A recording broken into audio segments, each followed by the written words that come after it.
haddaba si aan u dul maro sanad maaliyadeedka dhammaaday 31 December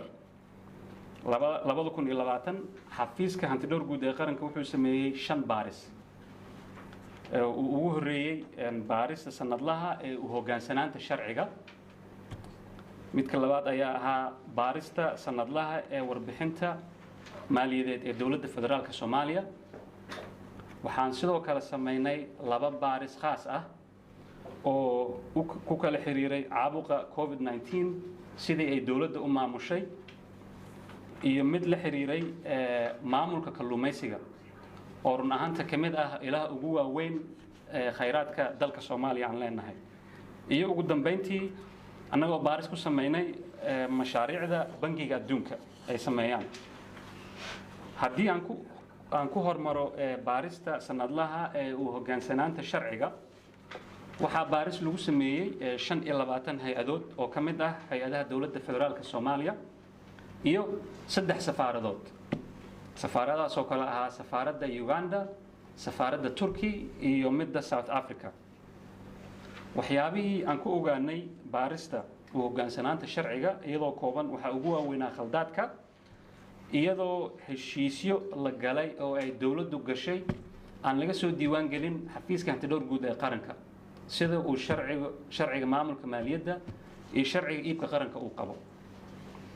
talabaad waxaa jirtay deeqo la siiyay hay-ado ka mid ah hay-adaha dowladda oo ay ugu badnaayeen kuwa ka yimid qolooyinkan United Nationska oo aan la soo dhaxmarin nidaamka maamulka maaliyadda dalka khaasatan markaan waxaan ka hadlaynaa treasury single account iyo maaliyadda dalka ee baarlamaanka uu ansixiyo iyo waxaan kaloo aragnay iyadana in hawlaha maamulka diiwaangelinta iyo bixinta ogolaanshaha hubka ee shakhsiyaadka iyo shirkadaha amniga aysan lahayn sharci iyo xeerar lagu maamulo haddaan u gudbo dhinaca safaaradaha khaldaadkan ku soo aragnay waxaa ugu waaweynaa in safaaradaha aysan lahayn hab dakhliga ay ka qaadaan shacabka Soomaaliyeed ee ku nool wadamadii aan tagnay aysan marin wadada loogu talagalay oo ah in ay ku soo shubaan khasnada dhexe dowladda iyagoo lacagtaas si toos ah u isticmaalay safaaradaha waxaan kaloo ogaanay in magacaabista qaar ka mid ah diblomaasiyiinta safaaradaha aan loo marin si waafaqsan sharciga shaqada arrimaha dibadda sidoo kale waxaan ogaanay in aysan xiriir joogto ah aysan la lahayn jaaliyadaha Soomaaliyeed ee ku dhaqan wadamadaas ay ku sugan yihiin iyo ugu dambeyntii inaysan wax tiro koob ah aysan ka hayn jaaliyadaha Soomaaliyeed ee ku dhaqan wadamadaas ay safaaraddu joogto haddaan u gudbo baarista sanadlaha ee warbixinada maaliyadeed ee dowladda federaalka Soomaaliya ayadan waxaa lagu eegay warbixinta xisaab xirka in dowladda federaalka Soomaaliya loo soo bandhigay si xaqsoor ah oo muujinaya sawirka saxda ah qaladaadka kooban wixii ugu waaweynaa aynu ku aragnay ayaa waxaa ka mid ahaa in dowlad goboleedyada iyo maamulka gobolka Banaadir aysan ka soo xisaab celin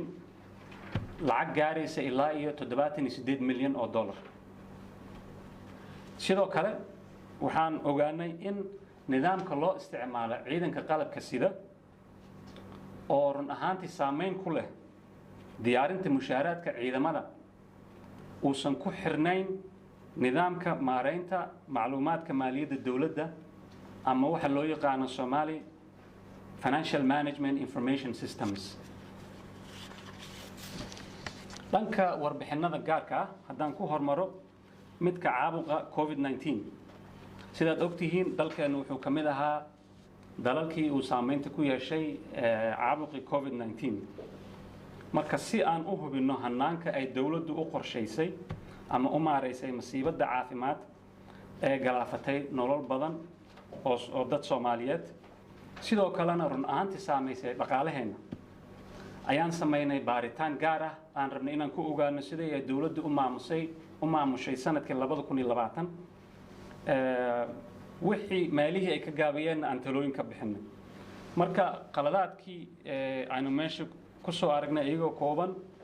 waxaa ugu horreeyay inay jirtay ka gaabin diyaarin qorshe faahfaahsan oo muujinaya doorarka ay hay-adaha kala duwan ku leeyihiin ka hortagga caabuqa COVID-19 waxaa sidoo kale jirta iyadana ka gaabin astaynta goobo ama xarumo ku filan oo lagu karantiilo laguna daaweeyo kiisaska caabuqa COVID-19 ee la helay waxaa kaloo iyadana jirtay inay jirtay ka gaabin in la hirgeliyo hanaanka raadraaca ama contact tracing dadkii bukaan socodka ahaa ee qabay COVID-19-ka sidoo kale iyadana waxaa laga gaabiyey in xisaab celin laga soo sameeyo khaasatan dowladaha federaalka dowladaha xubnaha ka ah dowladda federaalka iyo maamulka gobolka banaadir ilaa iyo lacag gaaraysa 3.9 milyan oo dollar ugu dambeyntii maysan jirin xarun qaran oo gurmad degdeg ah oo lagula tacaalo caafimaadka guud markay yimaadaan dhibaatooyinka noocan ah qaladaadkan ayaa yimid iyadoo dowladdu ay haysatay fursad dhaqaale oo wax looga qaban karo qaar ka mid ah ciladihii aan halkan ku taabtay haddaan u gudbo warbixinta gaarka ah ee maareynta kalluumaysiga baarisan ayaan ku sameynay si wax looga ogaado hanaanka loo maareeyay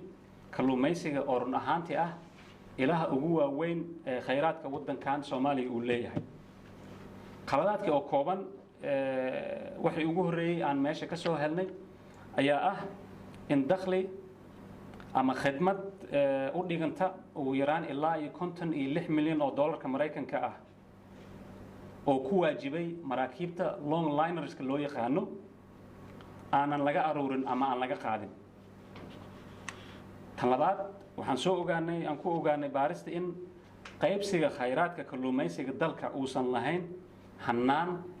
xeer iyo sharci lagu maamulo qaybsiga markaan ka hadlayo waa dowladda federaalka maamulka gobolka banaadir iyo dowladaha xubnaha ka ah dowladda federaalka Soomaaliya dowlad goboleedyada ugu dambeyntii maraakiibta shisheeye ee ka kalluumaysata badaheena oo iyagana sidoo kale aanan la hubin waxa ay ka qaadayaan badaheena oo wixii lagu leeshiyay haddii wax ka badan qaadeen in kale aanan la ogeyn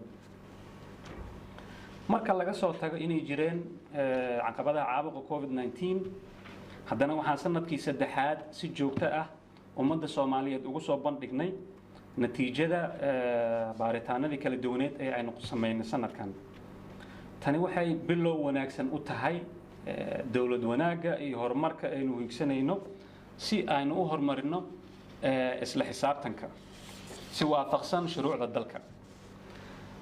qaladaadka ka dhacayo oo ay kamid yihiin waxyaalahan ogaanay hadday noqon lahaayeen dhanka dakhliga iibka diiwaangelinta heshiisyada iyo maamulka hantida ayaa qaarkood ah kuwa soo laablaabtay sanadihii la soo dhaafay run ahaantii markaan eegnay dhibaatadan waxaan ogaanay inay ka imaanayaan koow madaxda hay-adaha oo aan iska saarin xil gaar ah inay fuliyaan talooyinka uu bixiyo xafiiska antidhowrka guud ee qaranka baarlamaanka jamhuuriyadda federaalka Soomaaliya oo isagana ka gaabiyey inuu la xisaabtamo hay-adahaas iyo maqnaanshaha shuruuc iyo xeerar faahfaahsan oo loo maro qabashada howlaha ay ciladahoodu soo laablaabteen waxaa markaa muhiim ah inaan tilmaamo in khaladaadka ku qoran warbixinada aan sanad walba soo saarno ay ku jiraan talooyin lagu saxayo khaladaadkan aynu sheegnay guulahan ayaa bilow u ah xafiiska antidhowrka guud ee qaranka horumarka uu gaaray iyadoo ay ku timid run ahaantii dhabar adeyg iyo dadaal fara badan ay bixiyeen dhammaan howlwadeennada xafiiska antidhowrka guud ee qaranka waxaan rabaa inaan u mahadceliyo ugu dambeyntii dhammaan hay-adaha dowladda ee la baaray xafiisyada madaxtooyada madaxweynaha ra'iisul wasaaraha labada aqal ee baarlamaanka oo run ahaantii doorkoodii wada shaqaynta u muujiyay si wacan ugu dambeyntii waxaan rajaynayaa in hay-adaha dowladda ay fuliyaan talooyinka aan bixinay si aynu u gaarno horumar hufnaan iyo dowlad wanaag waad mahadsantihiin